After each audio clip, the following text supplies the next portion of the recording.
श्री शिवाय नमस्तुभ्यम। महाराज, आज हम एक ऐसे विषय पर बात करने वाले हैं जो हर उस व्यक्ति के लिए बहुत महत्वपूर्ण है जो अपने घर में प्रतिदिन पूजा पाठ करता है। अक्सर हम सभी भगवान को मानते हैं, रोज पूजा भी करते हैं, दीपक जलाते हैं, आरती करते हैं, लेकिन इसके बावजूद हमारे जीवन में परेशानियां खत्म नहीं होती हैं। कई बार मन में यह सवाल जरूर आता है कि जब हम इतनी पूजा कर रहे हैं तो फिर हमें उसका सही फल क्यों नहीं मिल रहा है। तो महाराज, इसका कारण हमारी ही कुछ छोटी छोटी आदतें और गलतियां होती हैं जो हमारी पूजा के प्रभाव को कम कर देती हैं। हम अनजाने में कुछ ऐसी गलतियां कर बैठते हैं जिनका सीधा असर हमारी भक्ति पर पड़ता है। यही वजह है कि पूजा करने के बाद भी हमें वह संतोष या परिणाम नहीं मिल पाता जिसकी हम उम्मीद करते हैं। तो महाराज, सबसे पहले हमें यह समझना जरूरी है कि पूजा केवल एक क्रिया नहीं है, बल्कि ये हमारे मन, समय और श्रद्धा से जुड़ी होती है। अगर इन तीनों में संतुलन नहीं है तो पूजा अधूरी मानी जाती है। बहुत से लोग समय की कमी या लापरवाही के कारण पूजा का सही समय नहीं रखते हैं। कोई सुबह देर से पूजा करता है तो कोई शाम की आरती बहुत देर रात में करता है, जबकि पूजा का समय हमारे शास्त्रों में बहुत महत्व रखता है। सुबह का समय, खासकर सूर्योदय से पहले या उसके आसपास का समय पूजा के लिए सबसे अच्छा माना जाता है। इस समय वातावरण शुद्ध होता है और मन भी शांत रहता है। अगर किसी कारण से आप जल्दी नहीं उठ पाते तो भी कोशिश करें कि सुबह 8 बजे से पहले ही भगवान की पूजा पूरी हो जाए। इसी तरह शाम की पूजा भी अंधेरा होने से पहले कर लेनी चाहिए। जब दिन और रात का संध्या काल होता है, वही समय दीपक जलाने और आरती करने के लिए सबसे उत्तम माना जाता है। लेकिन महाराज, आजकल लोग अपनी दिनचर्या के कारण इन बातों पर ध्यान नहीं देते। कोई टीवी देखते देखते पूजा करता है तो कोई जल्दी जल्दी में सिर्फ औपचारिकता निभा देता है। इस तरह की पूजा में ना तो मन लगता है और ना ही उसका पूरा लाभ मिल पाता है। अब महाराज, बात आती है उस जल की जिसका उपयोग हम भगवान को स्नान कराने में करते हैं। बहुत से लोग पूजा के बाद उसी जल को सीधे तुलसी के पौधे में डाल देते हैं। देखने में यह सही लगता है, लेकिन यह सही तरीका नहीं माना जाता है, क्योंकि उस जल से घर के सभी देवी देवताओं को स्नान कराया जाता है और उसमें अलग अलग देवताओं का स्पर्श होता है। इसलिए उस जल को किसी दूसरे पौधे या पेड़ में डालना ज्यादा उचित माना जाता है और तुलसी जी को अलग से स्वच्छ जल अर्पित करना चाहिए। इसी तरह पूजा के दौरान छोटी छोटी बातों का ध्यान रखना भी जरूरी है। जैसे दीपक जलाते समय हम माचिस का उपयोग करते हैं, लेकिन अक्सर जली हुई तीली को वहीं मंदिर के पास फेंक देते हैं। यह आदत बहुत सामान्य है, लेकिन इसे ठीक करना जरूरी है। मंदिर के आसपास साफ सफाई और व्यवस्थित वातावरण होना चाहिए। छोटी सी लापरवाही भी पूजा के माहौल को प्रभावित करती है। दीपक के बारे में एक और जरूरी बात है कि उसे रोज साफ करना चाहिए। कई लोग सिर्फ पुरानी बत्ती निकालकर नई बत्ती लगा देते हैं, लेकिन दीपक को साफ नहीं करते हैं। जैसे हम भगवान की मूर्तियों को साफ करते हैं, वैसे ही दीपक को भी साफ रखना चाहिए। अब महाराज, बात आती है घंटी की। कई लोग बहुत तेज आवाज में या लगातार घंटी बजाते रहते हैं, जिससे शांति भंग होती है। घंटी को धीरे और मधुर स्वर में बजाना चाहिए ताकि वातावरण में सकारात्मक ऊर्जा बनी रहे। आरती के समय अगर घंटी बजाई जाए तो वह पूरे समय तक संतुलित तरीके से बजनी चाहिए, न कि जोर जोर से।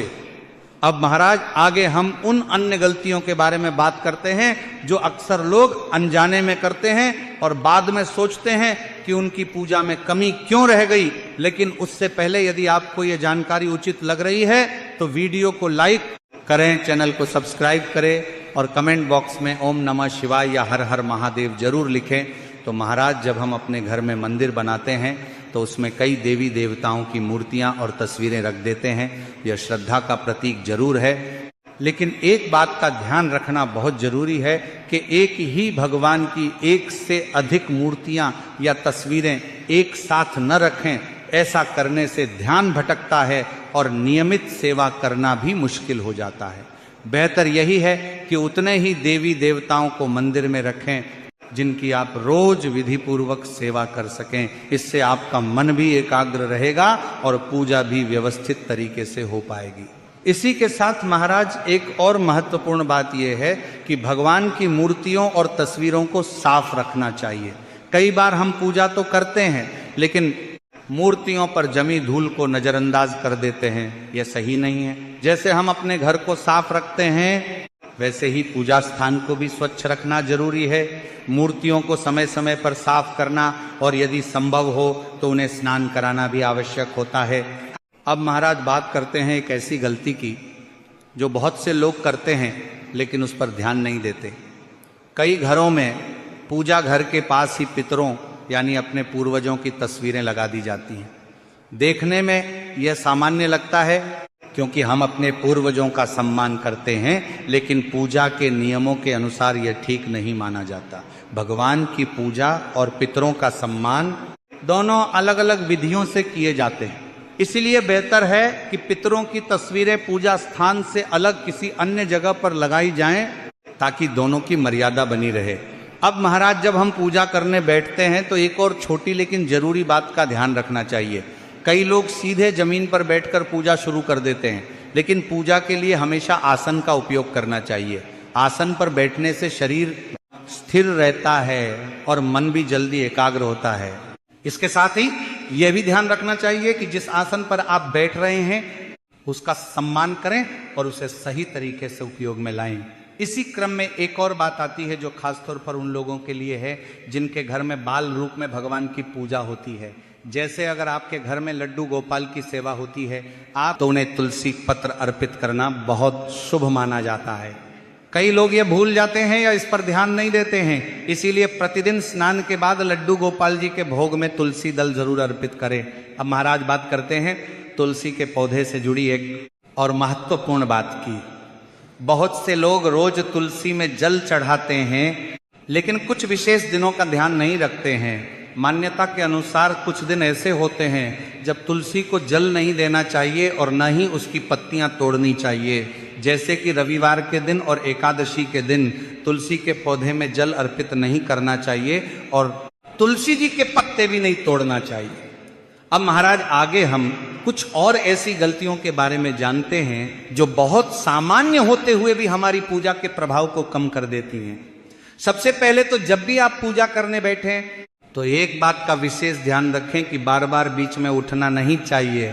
कई लोग पूजा शुरू तो कर देते हैं लेकिन कभी अगरबत्ती लाने के लिए, कभी फूल लाने के लिए या कभी किसी और काम के लिए बार बार उठते रहते हैं। इससे पूजा की एकाग्रता भंग होती है और मन इधर उधर भटकने लगता है।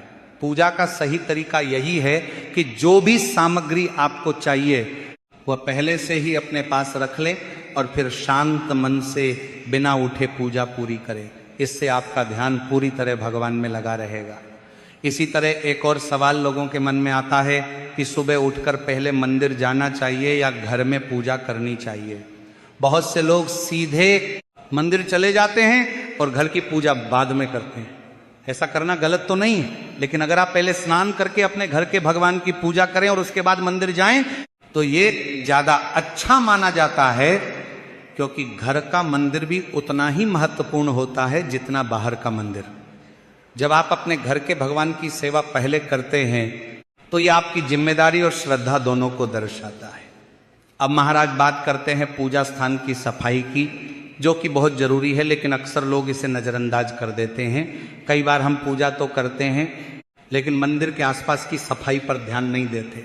अगरबत्ती की राख, फूलों के सूखे पत्ते या धूल वहीं जमा रह जाती है।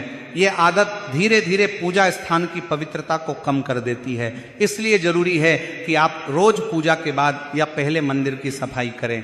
भगवान के आसपास का स्थान जितना साफ और सुथरा होगा उतना ही आपका मन भी वहां लगेगा।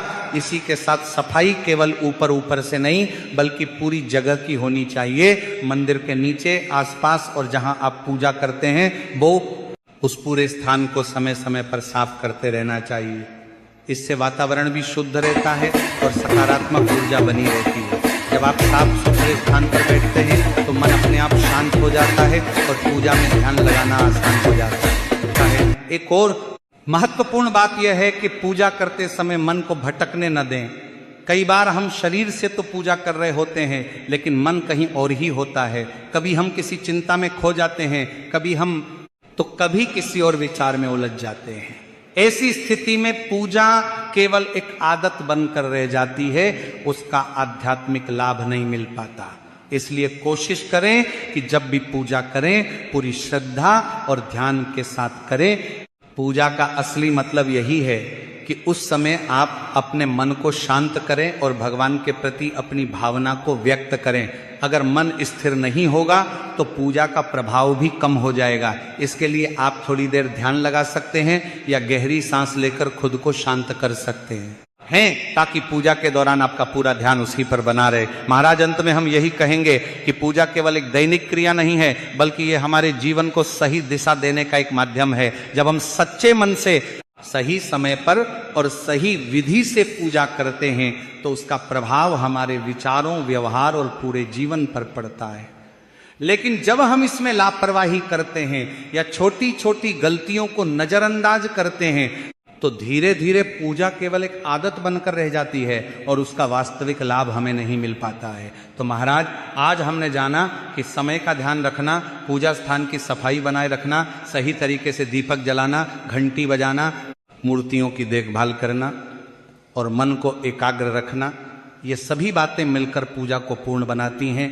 कई बार हम सोचते हैं कि इतनी छोटी बात से क्या फर्क पड़ेगा, लेकिन यही छोटी बातें मिलकर बड़ा प्रभाव डालती हैं। जब आप नियमित रूप से इन सभी बातों का पालन करते हैं तो धीरे धीरे आपके जीवन में सकारात्मक परिवर्तन दिखाई देने लगते हैं। मन शांत रहने लगता है, सोच साफ होती है और निर्णय लेने की क्षमता भी बेहतर होती है। घर का वातावरण भी पहले से ज्यादा सुखद और शांतिपूर्ण हो जाता है। ये सब किसी चमत्कार से नहीं बल्कि आपकी सही आदतों और अनुशासन का परिणाम होता है। एक और जरूरी बात यह है कि पूजा में दिखावा नहीं होना चाहिए। कई लोग ज्यादा सजावट या ज्यादा सामग्री का उपयोग करने पर ध्यान देते हैं, लेकिन असली महत्व आपकी भावना और श्रद्धा का होता है। अगर आपका मन साफ है और आप सच्चे दिल से भगवान को याद कर रहे हैं तो वही सबसे बड़ी पूजा है। साधारण तरीके से की गई पूजा भी उतनी ही प्रभावशाली होती है जितनी बड़े आयोजन के साथ की गई पूजा। इसके साथ ही यह भी जरूरी है कि आप पूजा को बोझ न समझें।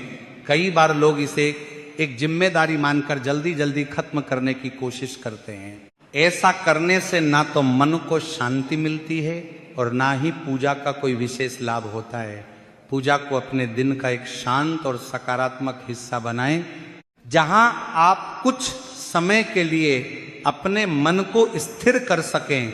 तो महाराज अगर आप अब तक की बताई गई बातों पर ध्यान देंगे और अपनी छोटी छोटी गलतियों को सुधारेंगे तो निश्चित रूप से आपको अपने जीवन में बदलाव महसूस होगा।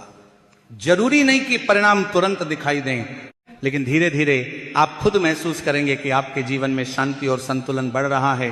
तो यदि आपको यह जानकारी उचित लगी हो तो वीडियो को लाइक करें, चैनल को सब्सक्राइब